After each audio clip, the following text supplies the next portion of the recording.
Beating Cuphead in under 20 minutes is actually easier than it looks, and I can teach you. Welcome to Cuphead, a game that has probably claimed one or two controllers and televisions in its time. A hard-as-nails game sometimes, but within it, there's actually a pretty decently chill speedrun that you can do that should not take you too long to pick up. Back in the first week of its release back in 2017, I grinded the game for a few days and ended up third in the world on a similar category. Nowadays, that's, yeah. Still, the hardest thing about getting into speedrunning isn't just the incredible learning curve that comes with some games, but actually just submitting your first time. So many people will try a game, reset over and over again, and eventually never be happy with their time because it's not high enough on the leaderboard and they'll end up giving up, never even putting their name on the board. That's not what we're here to do today. I want to teach you a game that you can go on and practice for a few hours, and then good or bad, you can put a time under your belt and begin your illustrious career as a speedrunner. So, with all the millions of categories of games that exist, which one are we running? Any % simple is what we're going to be running on Cuphead today, with the caveat being that it's running the legacy patch of the game. To get the legacy patch,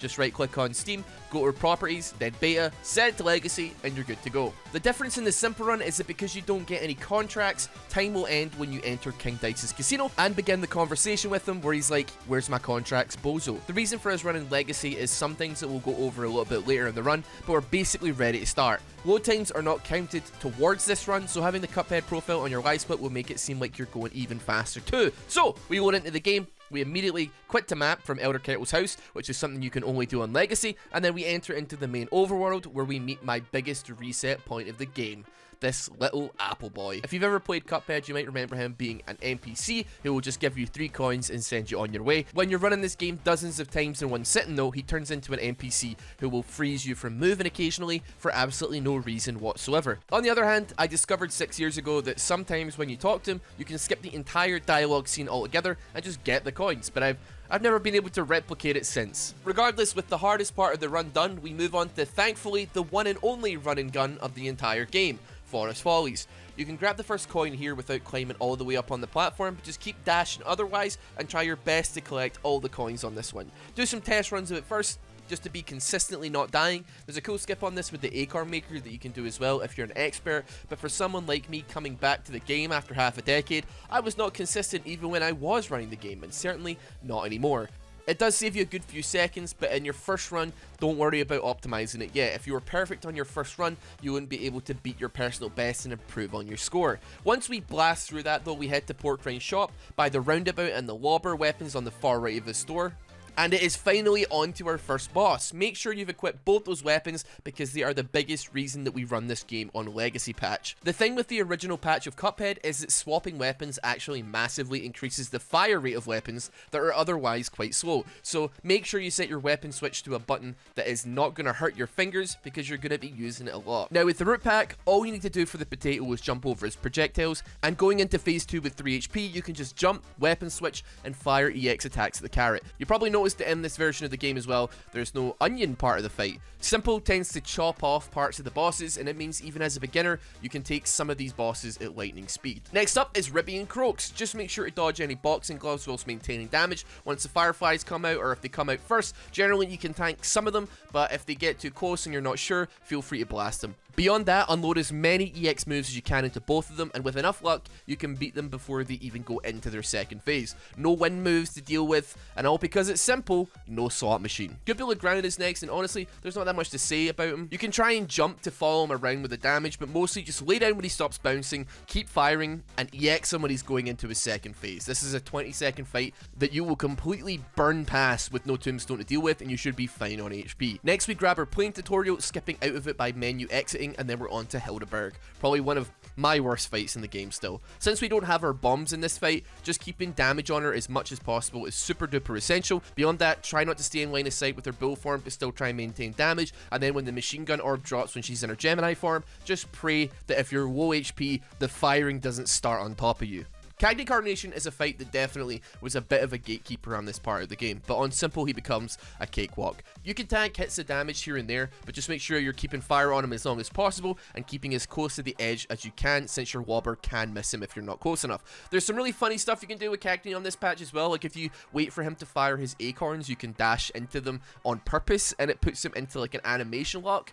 It's not a time save on simple, but it could be a time save on regular or expert as far as I know, but it's still funny. And now congrats, you're done with the first section of Inkwell Island. Baroness von Bonbon is next, and I hate this boss. I've had some decent fights with her before, but her second phase still scares me a lot. In this first phase, she'll either send out a gumball machine, a jawbreaker, a waffle, or a spooky candy corn. All of these have different movement patterns. Gumball moves left to right, jawbreaker will constantly follow you, the waffle floats around you, and the candy corn will move between 6 different points on the map marked on the screen. Just do your best to keep damage going onto them because phase 2 can be a little bit chaotic sometimes. In phase 2, Baroness pulls out the shotty and starts blasting clouds at you. You can shoot through these and clear entire blasts with your EX, but because I'm dumb and I'm bad, I fail at this a lot. You're generally meant to stand underneath her and fire upwards, clearing all of the shots and getting maximum damage, but there are also jelly beans that run alongside the bottom of the map, and they scare me. I do not practice this fight because I hate this fight, and I'm bad at this fight because I don't practice it. It's a vicious cycle. Regardless, with her out of the way, finally, I quickly grab the bomb add-on to her plane and onto Wally Warbles. Most plane fights are pretty simple, just about keeping in line with them as much as possible, but with the bomb add-on now, you can use your weapon switching skills to drop bombs at a much faster rate. Try and slap some parries on the pink birds, dodge the eggs by staying away from the left edge of the screen since the shells break up and down, and then dodge his feathers in phase 2. After that, if you have enough HP, get as close as you can to Junior and start blasting. Try and avoid taking damage from the eggs as much as possible, and if he raises his gun, get ready to parry, but you should be fine to just burst him down at that time. Pump all the EXs you can. Once that fight is down, we're on to Beppy the Clown.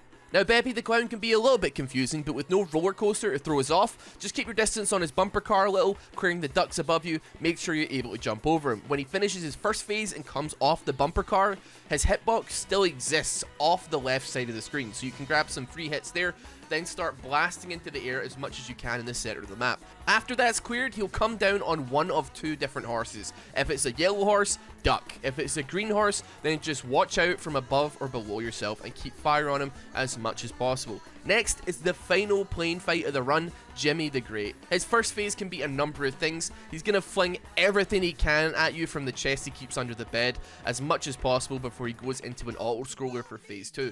During the auto-scroller though, his hitbox still exists under the map and you'll be able to see if you're hitting him with your cards going up just a little bit. Take any free damage you can onto him in this phase to speed things up a little bit, and with enough damage you can totally skip his final phase altogether, although in this run I don't get so lucky. Third phase, he's a little goofball in a coffin. He'll shoot eyes at you, so just try and stay as close as possible to him. Weapon switching as much as you can. When he goes into his eye animation, just move up or down a little bit. Then finally, he'll attack you as a puppet with some headgear. Burn as much as you can in this phase, and then we're on to the final boss of Inkwell Island 2. At least I would say that if I hadn't been watching a YouTube video on the other monitor and walked in the wrong direction. Grim Matchstick, considered one of the hardest fights of the base game, and a gatekeeper for a lot of people. Turns out on Legacy, he's really not that hard unless you're watching that same YouTube video and you take damage, panic, take more damage, and then die. Absol Blogs Pokemon, you have made the list, my friend. Still, some really cool things about this fight are brought to the forefront. When a boss goes into an animation, if you're lucky enough and the animation is long enough, it will delay its phase transition. On the Legacy patch, there's plenty of cool bugs that you can hit Grim with here, but for the most part, for you and I, the main thing is a bit of a recurring theme at this point. Once you manage to dodge eye lasers, tails, and flaming rocks, when Grim disappears off the right of the screen to go into his next phase, his hitbox is still sitting off the screen at the right, even when he's entering from the opposite side of the screen. So when he starts moving, hop into the right, start dumping damage as much as you can. 3 bosses left, that's right. We actually end up skipping a few bosses on this run, cutting off a good 4 or 5 minutes of potentially running and fighting. Next up is Rumor Honeybottom. Slam the honeybee security guard that comes in as quickly as possible. Try to position yourself at the top of the map in the middle. Rumor will come down on one of the sides and cast a spell that's either a triangle that fires smaller triangles out of its corners or a pink orb that will follow you around. Regardless, try your best to dodge them and push Rumor into her next phase, and at this point when she goes up from the top of the screen again, get as high as you can, even slightly off the screen if you can, and start dumping EX moves and damage into Rumor once she dives down from the middle of the screen. She'll fire these missiles that will curve up from each side of the map, but since you're so high up and your damage is so good, you will never get hit by these. They are so slow. 2 bosses left now.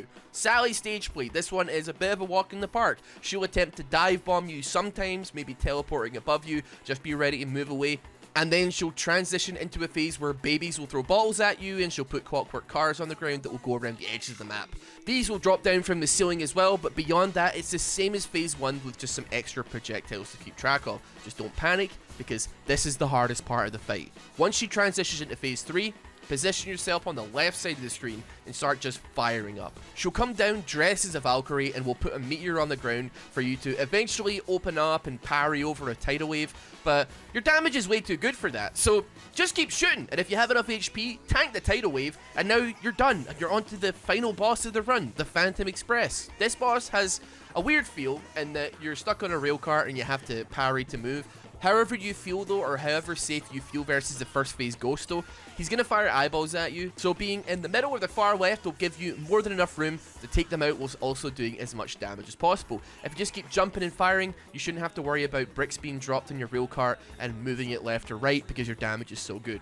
Phase 2, Mr. Bones' Wild Ride. Move to the middle before he spawns, just aim up and fire. Sometimes you can bring him down before he moves to another side, otherwise just keep calm, just try and bring it down before the arm slams you. You might need a little bit of extra HP for the final phase if you're looking to save time, but there's plenty of safe strats you can do for this final part. The final transition is you can stay in the middle and try and blast diagonally to the whatever these are on the sides. Otherwise, stick to one side. Take one out by jumping and using your EX, then wait for the other one to vomit on the map, move back to where it is when it's done. After that, walk up to the casino, approach it, and then when you hit enter, that's time. And with that, that's a category of Cuphead completed successfully. With so much rust on my speedrunning bones, if I can do it, you definitely can. So let me know if you give it a try, and tweet me screenshots of your times or something. The runs on this game take no time to complete, so you don't really have to invest crazy amounts into a dead run. It's pretty impressive to people who aren't familiar with speedrunning, or they maybe had trouble with Cuphead, and it's also challenging enough and you can improve on it enough that you can feel accomplished in getting a decent run and trying to beat your personal best. I've been interested in speedrunning for so many years, and it was a pleasure to hopefully teach you something about a game that I ran half a decade ago. There are plenty of guides out there for optimization, but for a beginner, hopefully this helps enough. Thank you all so much to the channel members and the Twitch subscribers that keep this channel existing with their support. If you want to join the channel and see videos a little bit early or give feedback and suggestions, please consider joining the channel or picking up something from my clothing line, Psycho Apparel. The link's in the description. Have a wonderful day.